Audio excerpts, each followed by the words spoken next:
aku sedikit meragukan konsep ketuhanan. Kalau misalnya balik lagi tergantung kita mendefinisikan Tuhan tuh kayak gimana gitu.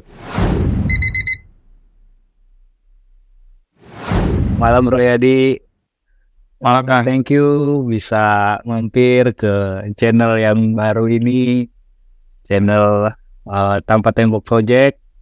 Dan di channel ini saya juga pengen ngajak orang-orang yang punya wawasan, punya pandangan, terutama yang bisa kasih insight yang bagus gitu ya untuk saya sendiri dan juga pendengar dari channel ini supaya bisa berbagi wawasannya dan menambah kekayaan wawasan kita gitu ya.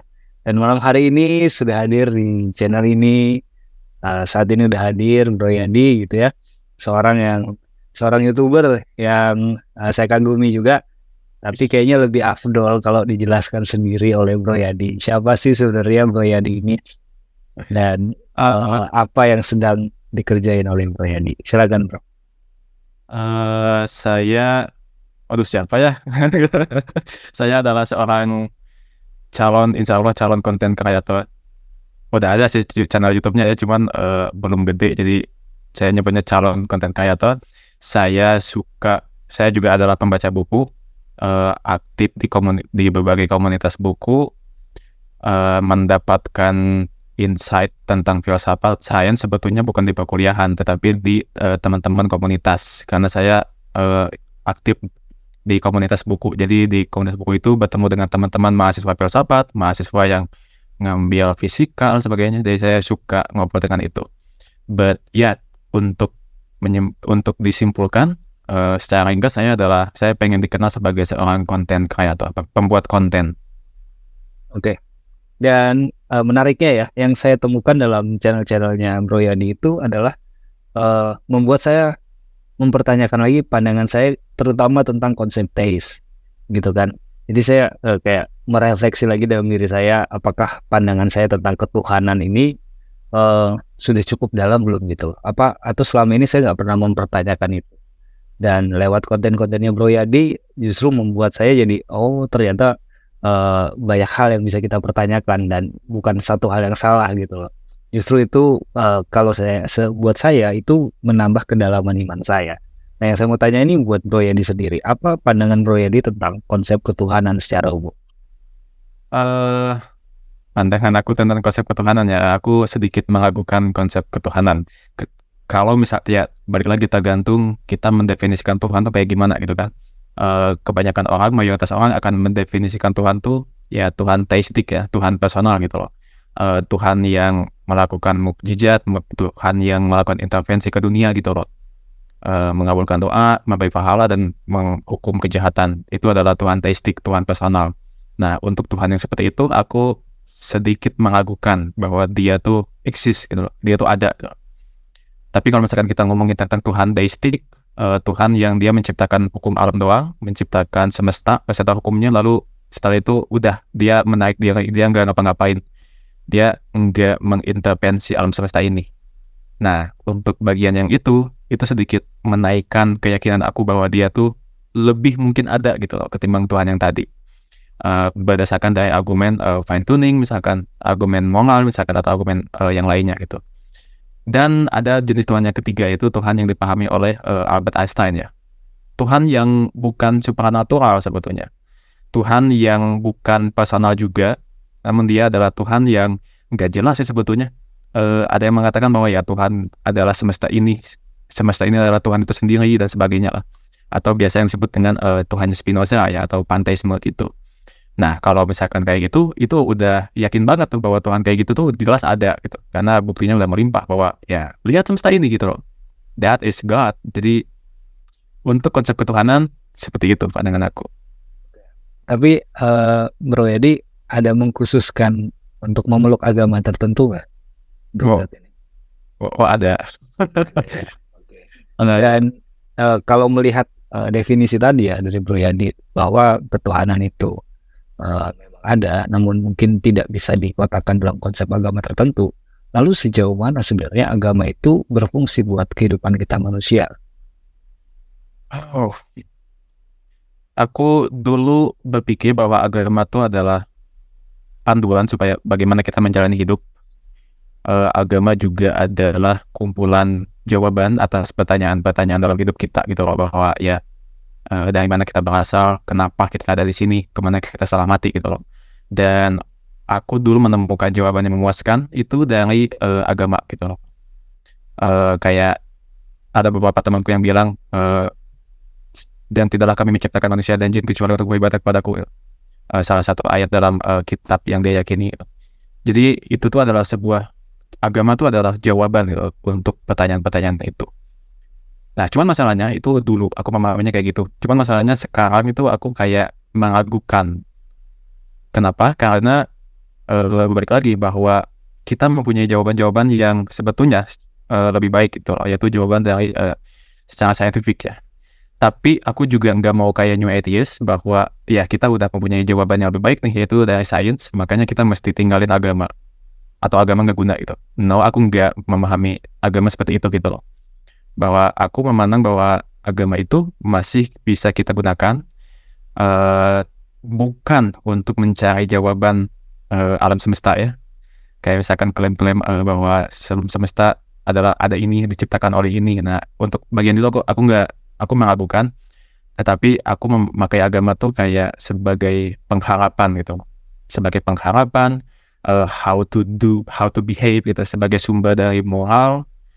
Aku masih pakai agama sebetulnya untuk itu. Ya.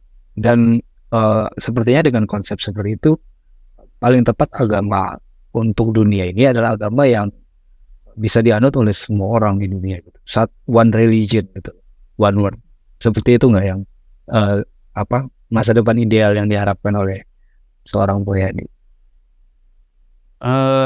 Idealnya ya, aku nggak mikirin sampai ke sana sih, tapi kayaknya meskipun satu dunia memeluk satu agama atau bermacam-macam agama, aku pikir sama aja sih. So, aku nggak memandang itu ideal. Jadi mau satu agama pun, mau agamanya banyak, tetap aja buat aku sama-sama ideal. Ya. Tapi kan kita nggak bisa pungkirin ya, kalau konsep eksklusivitas itu sebenarnya yang seringkali menimbulkan banyak permasalahan. Saya sendiri juga tidak memandang keberagaman agama itu sebagai hal yang jelek gitu loh. Justru itu membuat manusia ini bisa semakin maju gitu loh. Karena ada persaingan, ada hal-hal yang membuat kita merasa memiliki identitas tertentu. Tapi di satu sisi, bukankah eksklusivitas itu justru yang selama ini menjadi masalah orang-orang yang beragama gitu kan? Kalau ada satu yang inklusif, kenapa enggak gitu? Secara pribadi kayak kalau memang batasan agama kita maknai sebagai panduan hidup untuk umat manusia, kalau itu sesuatu yang inklusif kayaknya jauh lebih oke. Kalau memang agama kita pahami sebatas itu. Tapi kalau memang fokus kita adalah siapa sih yang ada di balik satu agama itu, nah itu mungkin tidak akan bisa menerima hal yang inklusif seperti itu gitu loh. Itu bagus sih. Jadi aku kemarin selama 3 hari 2 malam aku mengikuti pelatihan apa sih namanya, lupa ya, agent perdamaian gitu lah. Jadi tentang KBB ya, kebebasan beragama dan berkeyakinan kalau nggak salah. Ya Allah, lupa lagi. Itu adalah bahwa kita tuh bahwa salah satu, ya aku memahami ke sana sih, bahwa salah satu masalah umat beragama utamanya di Indonesia ya, itu adalah pengasaan itu tadi gitu loh, bahwa cuman keyakinan saya doang nih yang benar gitu. Kamu semua bakal masuk neraka, atau kamu semua bakal nggak bisa berbuat baik, bahkan ada yang kayak gitu. Oh, kamu semua adalah sesat gitu loh, disesatkan oleh iblis dan kayak gitu lah. Jadi aku setuju sama kamu bahwa ya itu adalah salah satu masalah yang mudah-mudahan di masa depan nggak ada lagi pengasaan lebih baik daripada kelompok lain gitu.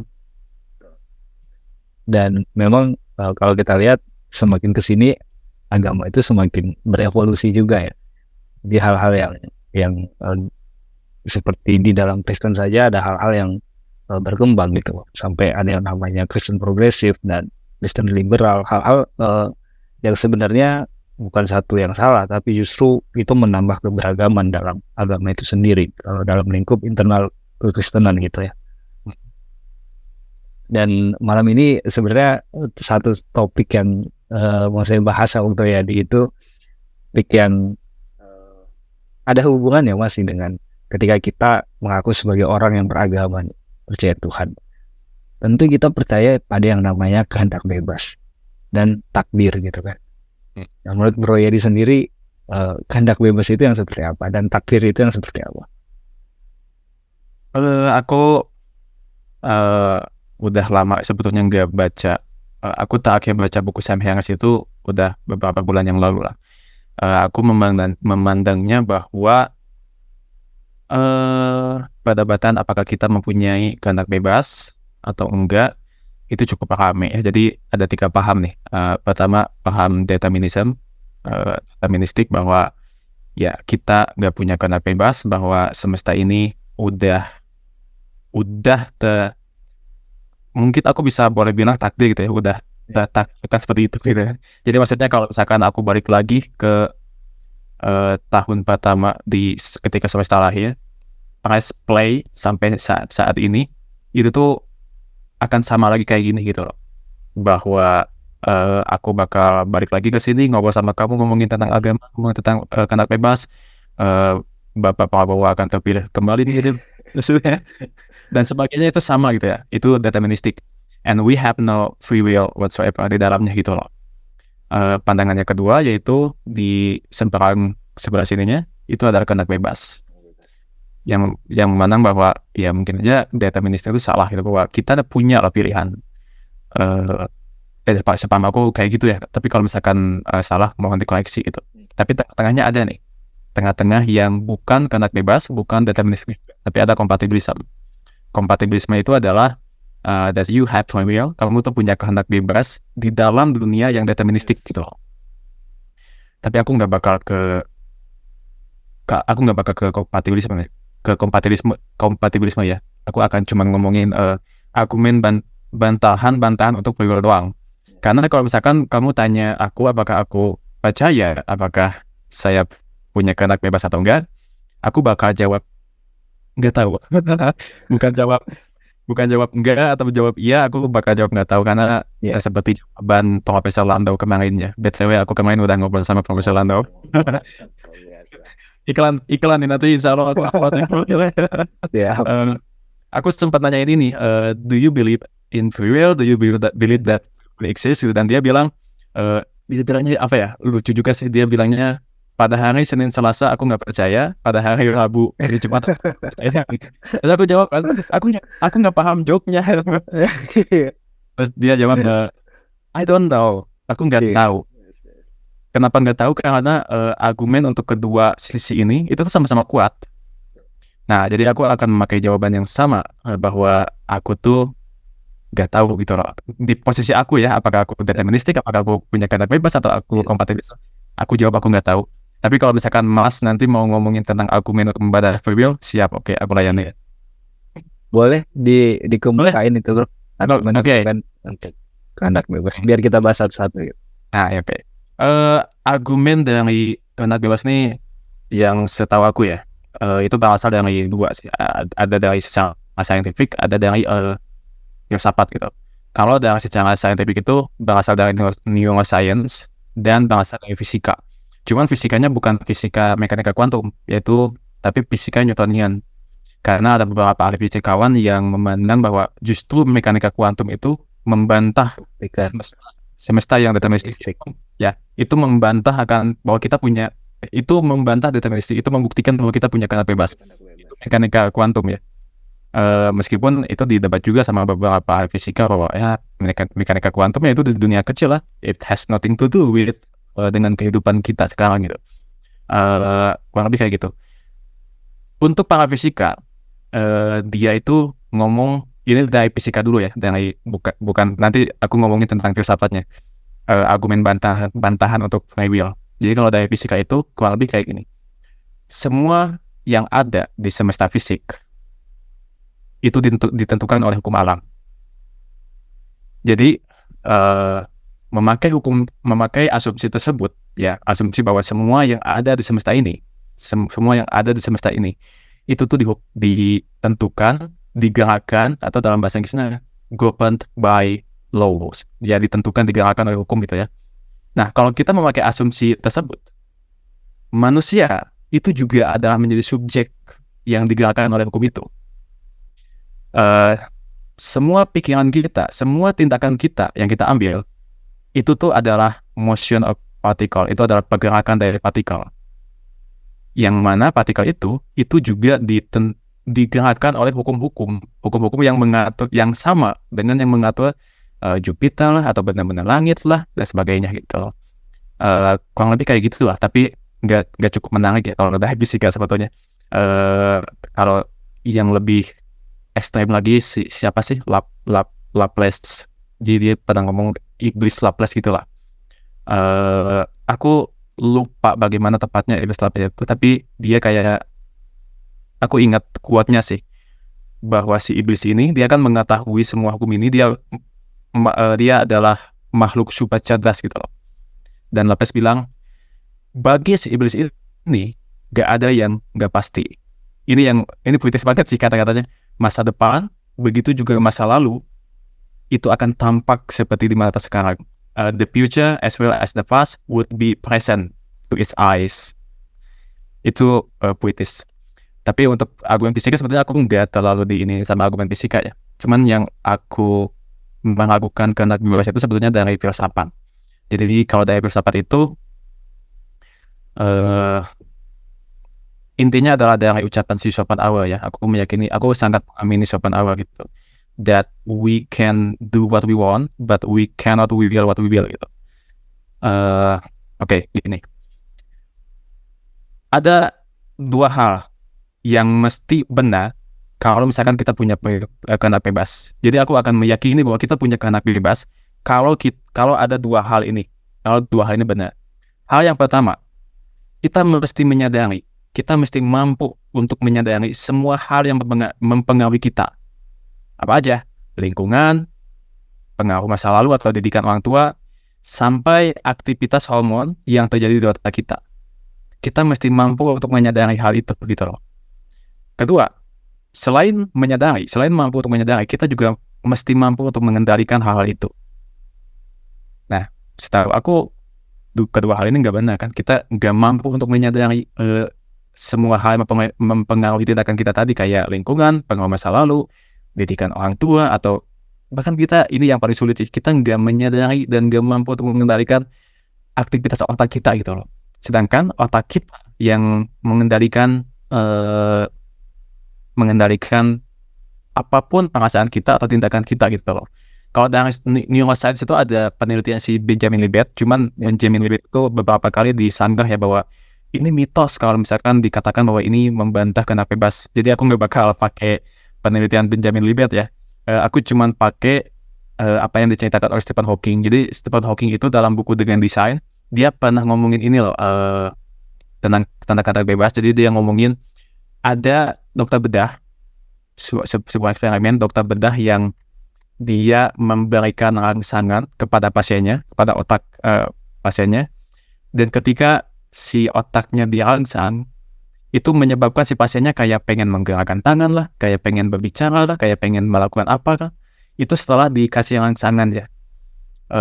Dari kisah itu, dari eksperimen itu, kita bisa mengetahui, bisa menyimpulkan bahwa apapun yang kita rasakan, apapun tindakan yang mau kita lakukan itu diatur di sini gitu, di otak gitu loh. Jadi secara teoritis kalau misalkan kita mampu untuk mengendalikan otak kita, misalnya saya mau mampu untuk mengendalikan otak Mas gitu ya, kayak di program kita di kode gitu, saya tuh bisa bikin Mas tiba-tiba mendukung Bapak Prabowo gitu, 02 langsung wah seolah gitu, meskipun Mas nggak mendukung 02 misalnya gitu.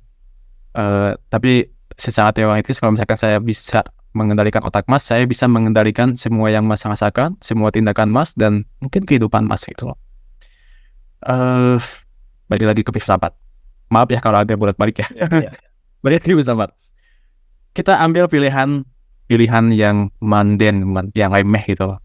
Kayak misalkan Mas suka kopi nggak? Suka minum kopi nggak? Suka. Ini minum kopi. Oh mantap. Kata saya juga mau minum dulu. Jadi, Oh iya. Oke. Bayangin saya punya 2 kopi ya. Kopi luwak dan cappuccino. Pilih Mas, mau kopi luwak atau cappuccino? Kopi luwak. Good. Soalnya kayaknya sulap aja, tapi ini bukan sulap. Mas pilih kopi luwak kita. Nah, kita itu menurut para neuroscientist ya, kita tuh nggak tahu dari mana keinginan kita untuk memilih kopi luwak itu berasal gitu. Kita nggak tahu. Itu tuh misterius. Atau kalau dalam bahasanya si Alec, kenapa sih kita memilih kopi luwak? Ya tentu aja karena kita menginginkan kopi luwak kan. Nah, cuman masalahnya ini, kita itu tidak mampu untuk mengendalikan apa yang menjadi keinginan kita. Seperti kata Schopenhauer tadi, kita nggak bisa mengendalikan apa yang kita inginkan. Kita nggak bisa mengendalikan apa yang kita kehendaki.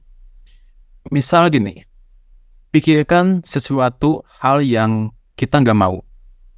Bayangin hal yang kita nggak mau. Bisa nggak kita ubah keinginan kita menjadi mau gitu? Kayak misalkan, ya, kayak aku nggak mau pilih 02 itu, tapi bisa nggak aku menginginkan pilih 02 itu? Nggak, susah Mas. Itu nggak mau. Kita maaf ya kalau agak ke sana. Paling gampang kayaknya itu. Soalnya kan kalau satu pasti nggak kedua gitu. Kedua masih Iya. satu gitu kan. Iya. Intinya adalah, ada yang ngomong kayak gini ya. Tapi kita punya kok kehendak bebas itu. Kayak ya kita bisa melakukan apapun yang kita inginkan. Saya pengen makan bakso, saya tinggal makan bakso. Saya pengen minum kopi, saya tinggal minum kopi. Itu bisa kan, kita bebas gitu. Nah, cuman masalah perdebatan kehendak bebas itu tuh bukan di apakah kita bisa untuk melakukan apa yang kita inginkan. Bukan itu pertanyaannya. Kalau pertanyaannya itu ya jelas kita bisa gitu kan. Kita bisa melakukan apapun yang kita inginkan. Tapi pertanyaannya adalah, bisa nggak kamu untuk menginginkan apa yang menjadi keinginan kamu? Saya nggak menginginkan untuk memilih Prabowo, tapi bisa nggak saya menginginkan menjadi ingin memilih Prabowo? Itu nggak bisa. Kecuali kalau dia kasih duit, saya bisa. Tapi intinya itu ya, kita nggak bisa menginginkan apapun yang awalnya kita nggak inginkan. Balik lagi kayak gini. Katakan ada seseorang yang dia malas-malasan. Dia malas-malasan, lalu pada suatu hari dia kayak, aduh gue pengen olahraga nih. Gue pengen badan gue shape, badan saya membentuk, badan saya bagus, saya pengen stamina saya sehat, saya pengen badan saya sehat, saya pengen stamina saya bagus gitu. Sampai akhirnya dia olahraga. Namun setelah olahraga, dia tuh nggak konsisten. Dia kembali menjadi malas-malasan. Pertama itu. Lalu bayangin lagi bahwa dia tiba-tiba ada muncul lagi keinginan lagi bahwa dia untuk olahraga, untuk staminanya bagus, untuk badannya bagus, untuk membuat dia lebih sehat. Dia langsung olahraga, dia ke gym, dia lari gitu. Cuman sampai saat ini, nah skenario kedua ini dia berhasil untuk membentuk tubuhnya dan menjadi lebih sehat. Di sini dalam skenario kayak gini, which is ini yang terjadi sama kita ya, apapun kasusnya, di skenario kayak gini, ini tuh nggak ada kehendak bebas di sini loh. Pertanyaannya adalah, kenapa keinginan untuk membentuk badan yang bagus, keinginan untuk mempunyai tubuh yang sehat, itu muncul hanya pas saat itu aja. Yang pertama dan kedua. Pertanyaan kedua adalah, kenapa hasrat untuk lebih sehat itu lebih gede daripada bermalas-malasan seperti yang pertama? Kalau yang pertama kan hasrat malas-malasannya lebih gede ya, dia masih kalah. Nah, masalahnya itu juga patut dipertanyakan, kenapa hasrat untuk malas-malasan itu jauh lebih gede ketimbang hasrat untuk sehat, sampai dia malas-malasan di skenario yang pertama itu. Gini, kalau temanku kan menjadi guru les ya, dan dia memiliki berbagai murid yang ada yang pintar lah, ada yang jenius lah, ada yang nggak jenius lah. Ada yang kalau belajar tuh dia senang banget gitu ya. Tapi ada yang belajar dia membosankan banget ya. Ini juga mesti jadi pertanyaan. Kenapa sebagian orang itu tuh suka banget belajar gitu loh. Sedangkan sebagian yang lain itu tuh kalau ketika belajar dia nggak mau gitu loh. Dia malah membosankan. Nah, kalau dalam Alkitab itu ada kisah ini kan Mas, kalau aku nggak salah ya, maaf kalau salah mohon dikoreksi ya. Dalam Alkitab itu ketika Musa ingin membebaskan rakyat dari genggaman Firaun. Firaun ini kan hatinya dikeraskan ya oleh Tuhan. Kayaknya di Islam juga sama sih, hatinya dikeraskan gitu. Kalau dalam Islam apa ya? Kalau nggak salah, kamu tuh nggak bisa membawa orang ke dalam Islam kecuali kecuali hidayah dari Tuhan gitu loh. Nah sebetulnya dari konsep teistik pun kehendak bebas itu nggak ada, karena ya bayangin aja hatinya Firaun itu dikeraskan, jadi sebagaimanapun dia mengingat untuk berubah itu nggak bisa. Ya meskipun Mas sebagai pendeta yang lebih tahu ya kenapa hatinya Firaun itu dikeraskan atau ada tujuannya atau apanya gitu loh. Mungkin dalam konteks teistik, satu pernyataan yang paling menggambarkan adalah rencana Tuhan tidak pernah gagal. Bagaimana sesuatu yang dikatakan sebagai rencana Tuhan itu bisa gagal? Kalau itu kehendak Tuhan pasti terjadi gitu kan. Kalau itu tidak terjadi berarti bukan kehendak Tuhan. Itu aspek deterministik paling jelas kayaknya kalau dalam teistik. Kalau di Islam juga ada ya, namanya itu Jabariyah versus Qadariyah. Cuman aku lupa yang mana dan yang mana itu. Dalam Islam tuh ada Qadariyah dan Jabariyah. Kalau nggak salah Qadariyah sih ini kalau nggak salah ya, mungkin teman-teman nanti yang nonton boleh koreksi aku kalau salah gitu. Qadariyah itu adalah golongan yang meyakini bahwa kita tuh punya kehendak bebas, kita bisa untuk mengubah ini. Dan Jabariyah Jabariyah adalah realnya. Jabariyah itu adalah deterministiknya gitu. Bahwa nggak ada, semua yang terjadi ini adalah ketetapan Tuhan. Jadi di Islam tuh ada ayat-ayat yang mana bahwa semua yang terjadi di alam ini adalah ketetapan Tuhan, sudah terjadi di Lauhul Mahfuz. Tapi ada juga ayat-ayat yang kayak kita punya kehendak bebas gitu, dan tidak ada suatu kaum berubah kecuali kaum itu sendiri mengubahnya gitu. Jadi dalam agama pun perdebatan antara deterministik maupun sebenarnya ada gitu. Dan saya rasa pendekatan agama pasti kompabilitas ya, karena mengakui ada kedaulatan Tuhan dan ada usaha manusia. Jadi kalau menurut saya sih kompabilitas ini justru lahir dari orang-orang yang masih teistik gitu ya. Sedangkan yang tadi Bro ya dijelaskan itu memang tidak ada unsur teistik di situ, walaupun deterministik gitu. Nah mungkin deterministik yang dimaksud di situ ya seperti keadaan biologis kita, latar belakang kita dan lain-lain. Mungkin saya itu paling suka tentang kasus ini ya, Phineas Gage ya, seorang pria tambang gitu di tahun 1825 kalau saya tidak salah. Dia mengalami kecelakaan di tempat kerja, lalu lobus cortex dari otaknya itu kena besi kalau nggak salah, dan setelah dia mengalami kecelakaan itu sifatnya langsung berubah 180 derajat.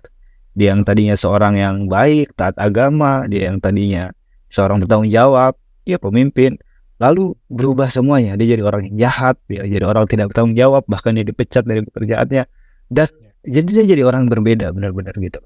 Hanya karena ada bagian dari otaknya yang berubah. Itu berarti maaf saya potong ya, kata saya gitu. Takutnya lupa lagi. Saya pernah nonton videonya yang Ayu Hasan ketika dia adalah dokter bedah kan, bedah otak gitu. Dia juga adalah neuroscientist gitu.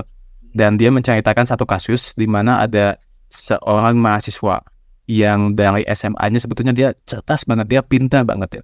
Secara akademik dia jago banget gitu loh. Sampai dia dikasih beasiswa dari sebelum lulus gitu. Tapi udah dikasih beasiswa karena saking cerdasnya, saking pintarnya gitu loh. Pas masuk kuliah, awal-awal masih oke, dia masih pintar gitu, dia masih cerdas. Tapi setelah semester 2 kayak gitulah, dia berubah total. Dia yang awalnya suka belajar, dia pendiam, dia baik, lebih kayak gitulah. Tiba-tiba dia jadi suka minum-minum lah, mabuk-mabukan lah. Sifatnya tuh berubah 180 derajat gitu loh. Dan kita bingung kan, kenapa ini bisa terjadi gitu loh. Dan sampai ya Ayu Hasan ceritanya, singkat cerita dia tuh dibawa untuk dibedah otaknya. Ternyata setelah dilihat memang ada anomali gitu loh. Ada sesuatu yang aneh di otaknya, yaitu ada tumor. Tumornya padahal kecil gitu. Nah, langsung pada berasumsikan kayaknya ini deh yang menyebabkan semuanya. Mungkin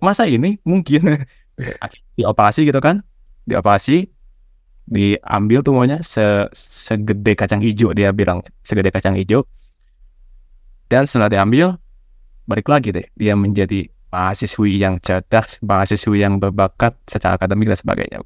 Kembali lagi ke sifat awal. Dan kisah ini bukan cuma satu doang dari yayasan, kisah yang kamu tadi ceritain juga, terus kisah yang beberapa neuroscientist ceritakan kayak Charles Whitman.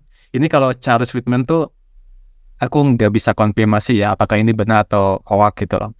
Jadi Charles Whitman ini dia adalah seorang mahasiswa yang ini juga, dia membawa senjata ke universitasnya, lalu dia bunuh kayak kalau nggak salah belasan temannya lah, dibunuh tuh semua oleh dia bunuh diri. Cuman setelah dia bunuh diri, dia itu nulis dulu suratnya kurang lebih kayak please siapapun, tolong banget siapapun yang menemukan ini, bedah otak saya because it is not me gitu. Ini bukan saya. Ternyata singkat cerita memang ketemulah dia dan otaknya dibedah, kepalanya dibedah, dilihat otaknya, ternyata memang otaknya ada kayak tumor-tumor gitu. Nah, dari kisah-kisah ini aku jadi mempertanyakan gitu loh, that ya memang bahwa semua yang kita pikirkan, semua yang kita rasakan, bahkan tindakan kita pun itu dikendalikan oleh otak kita. Cuman kenapa aku nggak mau bilang bahwa aku nggak percaya sama kehendak bebas? Karena itu membuat aku ada di posisi yang berat ya. Jadi kayak misalkan kalau misalkan lo nggak punya kehendak bebas, jadi nggak apa-apa dong kalau gue buat jahat nih. Gue paling gue maling. Nah itu yang saya mau tanyakan, bro. Kalau memang seperti itu, lalu bagaimana tanggung jawab moral itu menjadi sesuatu yang menjadi ini kita sepenuhnya gitu loh, dalam kuasa kita sepenuhnya gitu kan? Ya. Jadi itu juga mungkin yang Albert Einstein tuh pernah ditanya, dia kan juga deterministik juga ya, dia nggak percaya sama kehendak bebas. Dia pernah ditanya kayak kalau misalkan kamu nggak yakin akan kehendak bebas, terus itu yang melakukan kejahatan, misalnya pembunuh itu dikemanain dong? Ya tetap aja di penjara. Dan gini lah, aku memandangnya kayak gini ya. Bahkan ketika kita yakin akan kehendak bebas ya, kita tuh nggak meyakini loh kalau macan, binatang buas itu memiliki kehendak bebas kan. Kita melakukan, nah kalau mereka punya kehendak bebas, mereka cuma bergerak lewat insting yang pengen. Nah, ya. So, what would you do? Apa yang akan kamu lakukan kalau misalkan ada macan? Ya, kita bawalah dia ke tempatnya gitu loh. Kita kurung dia kan. Nah, itu yang bakal aku lakukan sama orang-orang yang jahat. Dalam kondisi aku yang kalau misalkan aku nggak percaya sama kehendak bebas. So, bagaimana kalau ada pemerkosaan? Toh, bagaimana kalau ada pembunuhan? Dia kan nggak melakukan itu atas kehendak bebasnya sendiri gitu loh. Dia determined to do that. Dia tuh ditakdirkan untuk melakukan itu. Yes, I know dia tuh ditakdirkan untuk melakukan itu. Dia adalah hukum alamku yang menyebabkan dia melakukan itu. Tapi saya mau dia tetap dipisahkan dari kita lah. Dia tetap dikurung. Mungkin penjelasan Sam Harris ya, karena dia juga kan tidak percaya kehendak bebas ya, dia deterministik, dan dia tetap menganggap bahwa manusia itu punya tanggung jawab moral gitu. Apapun yang dilakukan itu harus menjadi kendali manusia sepenuhnya. Sehingga kalau manusia melakukan kejahatan ya manusia itu yang harus disalahkan sepenuhnya. Tapi dia katakan mungkin pendekatan kita bukan pada hukuman gitu loh. Kita harus merubah cara pandang kita. Orang itu melakukan itu karena ada hal-hal yang tadi itu gitu. Sehingga yang kita harus fokuskan adalah bagaimana membina dia, bagaimana caranya supaya hal itu tidak lagi mempengaruhi dia, sehingga dia berubah menjadi orang yang lebih baik gitu lah harapannya. Ya. Cuman maaf ya saya potong lagi ya. Cuman kita tuh jadi nggak bisa ini loh Mas, kita jadi nggak bisa mengutuk orang karena kejahatannya. Dan kita juga nggak bisa memuji orang karena kehebatannya. Saya tuh nggak bisa, kalau saya memakai ini ya model deterministik gitu loh, saya tuh nggak bisa mengutuk Adolf Hitler. Saya nggak bisa mengutuk siapa Henry Kissinger. Saya nggak bisa membentuk sembilan nggak mau saya sebutin. Saya nggak bisa mengutuk itu gitu loh. Dan juga saya nggak bisa memuji siapa Ibu Bunda Teresa. Saya nggak bisa memuji eh, orang baik zaman dulu kayak Yesus dan sebagainya gitu. Karena ya dia baik emang karena dari sononya baik kan. Karena otaknya malah memprogram dia untuk baik gitu loh. Jadi itu salah satu yang saya nggak suka ya dari determinis gitu sebenarnya. Dan mungkin kayak kata Coki ya, sebenarnya kalau saya ada di posisi koruptor mungkin aja saya juga korupsi gitu loh, ya kan? Karena hal-hal yang seperti itu ya akhirnya kembali lagi kalau deterministik kita nggak bisa melihat sesuatu itu sebagai sesuatu yang apa adanya akhirnya gitu kan. Dan mungkin kalau saya melihat kehendak bebas ya Bang, hal yang paling membuat saya yakin kehendak bebas itu adalah ada ya yang tadi sempat disinggung juga mekanika kuantum sebenarnya superposisi itu gitu. Saya yakin superposisi itu ada satu keadaan di mana dia bisa A dan dia bisa B saat yang bersamaan. Tergantung kitanya kan gitu. Tapi itu tuh di ini sih, ya memang ada beberapa ahli fisika ya kayak Michio Kaku yang dia dia bilang bahwa mekanika kuantum tuh ending perdebatan antara apakah kehendak bebas itu ada atau enggak gitu. Tapi ini dibantah juga oleh Sean Carroll salah satu. Meskipun Sean Carroll ini dia bukan ini ya, dia percaya sama kehendak bebas gitu loh. Dia pernah debat juga kan sama Sam Harris. Tapi dia membantah bahwa mekanika kuantum tuh has nothing to do with our choice gitu loh. Jadi itu masih sama sih kalau misalkan kepada kuantum itu bisa membuktikan kehendak bebas. Aku cuma mau bilang bahwa kehendak bebas tuh nggak betul-betul nggak ada ya. Makanya siapapun sebetulnya cuma bisa bilang bahwa kehendak bebas itu adalah ilusi gitu loh. Dalam arti adalah ya kita merasakannya kan. Kita tahu bahwa itu ada.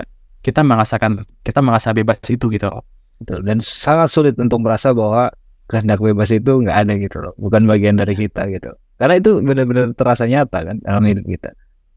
Kita seperti memutuskan apapun itu ya tanpa ada gangguan dari eksternal gitu.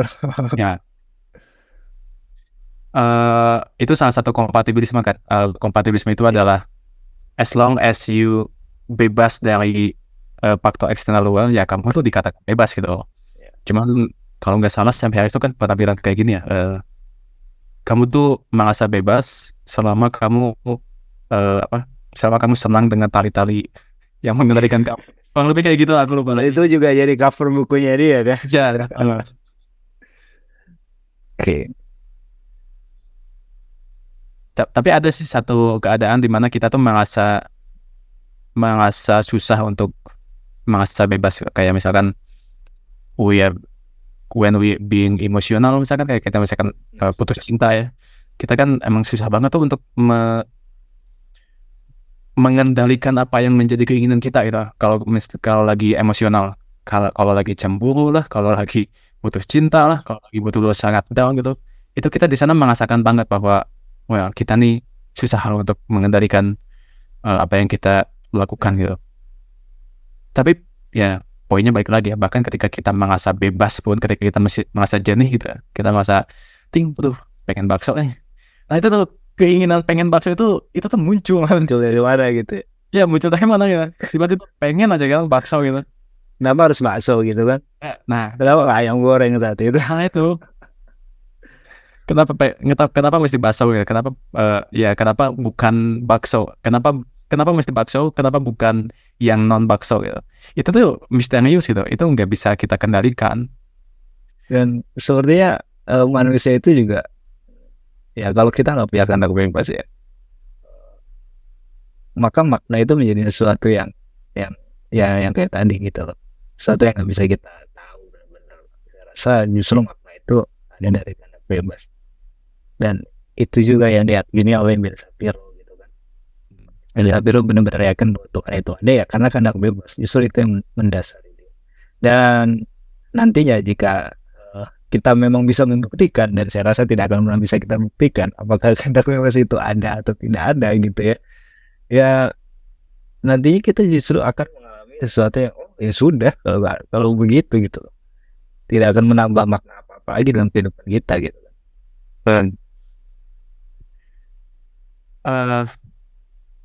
Sebetulnya kalau di agama itu ya Ya karena aku berasal dari tradisi Islam ya dulu tuh.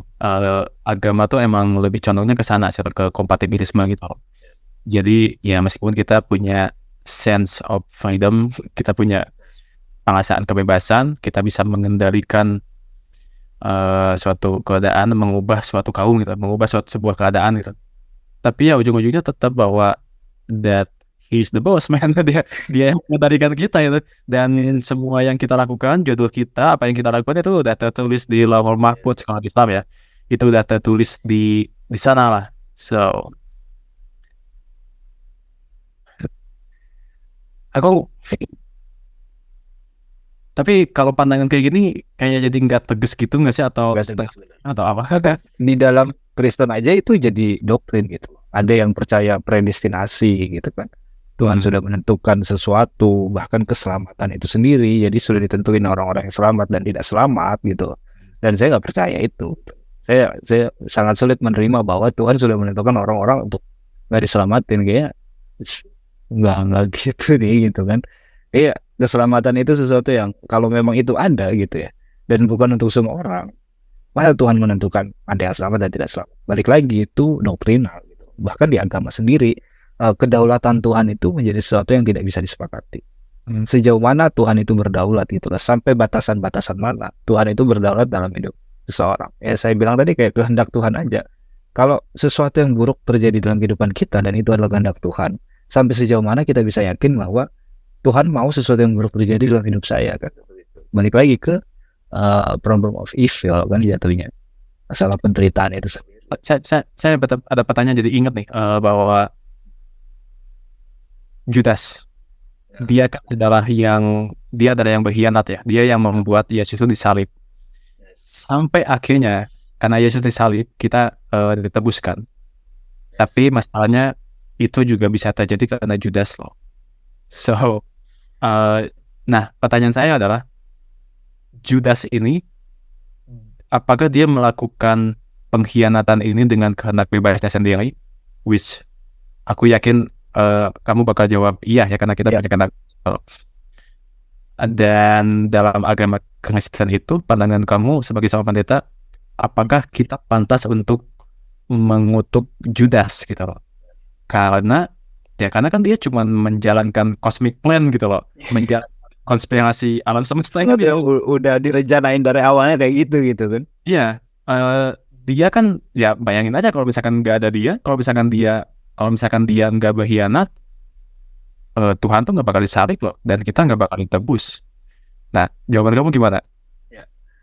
Makanya saya memilih juga mungkin bisa dibilang kompatibilitas, karena memang sulit untuk menerima bahwa kita itu tidak punya kehendak bebas, namun deterministik itu juga ada gitu.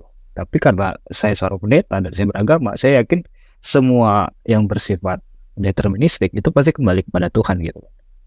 Namun begini, cara kita memahami deterministiknya itu yang seperti apa? Kalau kita cara memahami free will adalah sesuatu yang akan terjadi ditentukan oleh pilihan kita.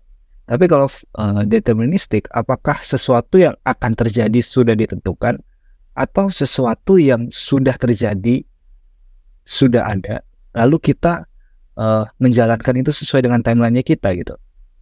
Jadi mana duluan nih, kehendak bebas duluan atau ditentukan duluan? Kan seperti itu ya tuh. Apakah Yudas memilih berkhianat duluan atau dia sudah ditentukan berkhianat duluan? Nah, dan itu menurut saya tidak pernah akan bisa kita jawab, karena itu pertanyaan multidimensional gitu. Gak bisa kita lihat pakai waktu kita, timelinenya kita. Kalau kita lihat pakai timelinenya kita hanya bisa melihat bahwa apa yang Yudas lakukan itu sesuatu yang jadi kehendak bebasnya dia, free will-nya dia. Dia memilih untuk itu, dan siapapun bisa jadi Yudas. Jadi berterima kasih kepada Yudas karena dia melakukan hal itu, menurut saya konyol, karena itu pilihan buruknya dia, dan siapapun bisa melakukan pilihan buruk gitu loh. Sama aja kayak seorang dapat sesuatu di jalan, kena tai burung, siapapun bisa jadi orang itu gitu. Tetapi waktu itu karena dia melakukan pilihan-pilihan bebas, sehingga dia ada dalam posisi itu. Tapi kalau kita melihat kenapa dia harus ada di situ dan sudah ditentukan, perspektifnya diubah. Jadi perspektifnya yang menentukan itu sendiri, deterministik, yang mana kita nggak akan pernah bisa dalam posisi kita sekarang memahami perspektif itu gitu. Karena itu kan sudah sesuatu yang di luar jangkauan kita kalau menurut saya. Jadi memahami deterministik dalam teis beda kalau menurut saya, nggak bisa kita samakan dengan deterministik oleh sains atau filsafat. Terus sesuatu yang kalau sudah berhubungan dengan Tuhan itu ya iman saja yang bisa membuat kita akhirnya menerima itu dengan sepenuhnya gitu. Dan begitu juga dengan deterministik dalam teis. Kalau Tuhan sudah menentukan, apakah kehendak bebas kita dulu atau dia menentukan dulu? Itu kan kita nggak tahu nih bagaimana posisinya sebenarnya.